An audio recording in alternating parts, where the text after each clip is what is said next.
रामनगरी अयोध्या में करोड़ों श्रद्धालुओं की आस्था से जुड़े राम मंदिर के चढ़ावे में कथित गबन का मामला लगातार गहरा होता जा रहा है।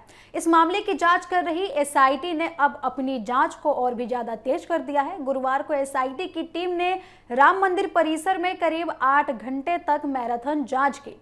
इस दौरान मंदिर परिसर की सुरक्षा व्यवस्था, दान पेटियों से जुड़े रिकॉर्ड्स, चढ़ावे की गिनती की पूरी प्रक्रिया और उससे जुड़े दस्तावेजों की बारीकी से पड़ताल की गई। जांच एजेंसियों ने मंदिर ट्रस्ट से जुड़े कुछ प्रमुख पदाधिकारियों से भी पूछताछ की। हालांकि अधिकारियों ने पूछताछ के बिंदुओं का खुलासा नहीं किया और न ही इस संबंध में कोई विस्तृत आधिकारिक बयान जारी किया। बताया जा रहा है कि एसआईटी की टीम दोपहर में मंदिर परिसर पहुंची और रात तक लगातार जांच करती रही।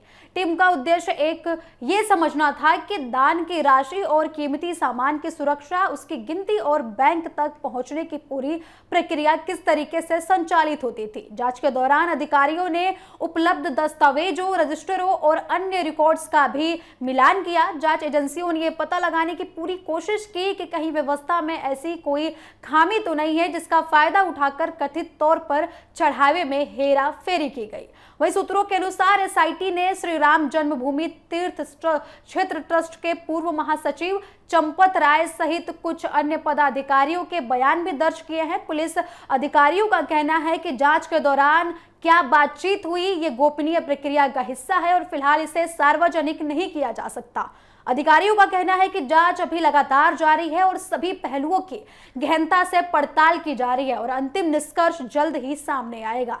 जांच में कर्मचारियों की नियुक्त प्रक्रिया पर भी अहम बिंदु बनकर सवाल खड़े हुए हैं। एसआईटी ये जानने की पूरी कोशिश कर रही है कि दान की गिनती करने वाले कर्मचारियों का चयन किस प्रक्रिया के तहत होता था, उनकी जिम्मेदारियां क्या थी और उन पर निगरानी किस प्रकार रखी जाती थी। इसके साथ ही बैंक और मंदिर प्रशासन के बीच समन्वय, सुरक्षा व्यवस्था तथा पूरी प्रक्रिया के संचालन से जुड़े कई तकनीकी पहलुओं की भी जांच की जा रही है। इस पूरे मामले में अब तक 8 आरोपियों की गिरफ्तारी हो चुकी है। इसमें कई लोग शामिल हैं जो दान की राशि और बहुमूल्य वस्तुओं की गिनती से जुड़े हुए थे। पुलिस का दावा है कि आरोपियों के ठिकानों पर छापेमारी के दौरान लगभग 80 लाख रुपए नगद, विदेशी मुद्रा और अन्य कीमती सामान बरामद किए गए। जांच एजेंसियों ने यह भी पता लगाने की कोशिश की है कि कथित तौर पर निकाली गई रकम कहां-कहां खर्च की गई थी और इस पैसे का इस्तेमाल संपत्ति खरीदने या फिर अन्य निवेश में किया गया था या फिर नहीं। मुख्य आरोपी में शामिल अविनाश शुक्ला ने भी लगातार उनसे पूछताछ की जा रही है। जांच एजेंसियां उसके बयान के आधार पर पूरे नेटवर्क को समझने की कोशिश में जुटी हुई है। पुलिस को उम्मीद है कि पूछताछ से यह स्पष्ट हो सकेगा कि कथित गड़बड़ी किस तरीके से अंजाम दी गई थी, इसमें किन किन लोगों की भूमिका थी और यह सिलसिला कब तक चल रहा था। जांच के दौरान कई डिजिटल और वित्तीय रिकॉर्ड भी खंगाले जा रहे हैं। जांच में एक और महत्वपूर्ण तथ्य तब सामने आया है जब पुलिस एक योग केंद्र के राम राज्य कोष नाम का एक दान पत्र बरामद करती है जिस पर डिजिटल भुगतान के लिए क्यूआर कोड लगा हुआ था। जांच एजेंसियां ये पता लगाने में जुटी हुई हैं कि इस दान पत्र पर जो है कथित गबन किस तरीके से हो रहा था और इसका संबंध किस तरीके से जो है चंदा चोरी में है।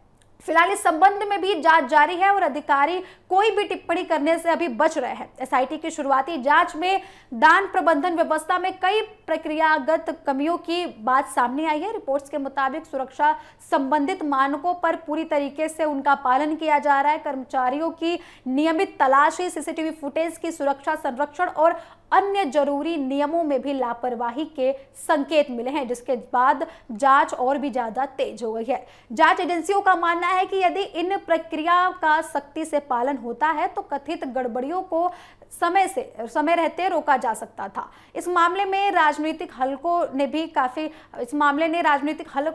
काफी हलचल बढ़ा दी है। कई विपक्षी नेता हैं जो लगातार इस मामले में खुलकर सामने आ रहे हैं और डिमांड कर रहे हैं कि इस मामले की निष्पक्ष और पारदर्शी तरीके से जांच हो, जबकि जांच एजेंसियां ये कह रही हैं कि किसी भी निष्कर्ष पर पहुंचने से पहले सभी तथ्यों का वैज्ञानिक और कानूनी आधार पर परीक्षण किया जाना चाहिए। ऐसे में अब सबकी नजर एसआईटी की अगली रिपोर्ट और आने वाली कार्रवाई पर टिकी हुई है। फिलहाल इतना तय है कि करोड़ों श्रद्धालुओं की आस्था से जुड़े इस संवेदनशील मामले में जांच अभी जारी है। कई अहम लोगों के बयान दर्ज किए जा चुके हैं, कई गिरफ्तारियां हो चुकी हैं और कई जांच एजेंसियां हर पहलू पर गहराई से पड़ताल कर रही हैं।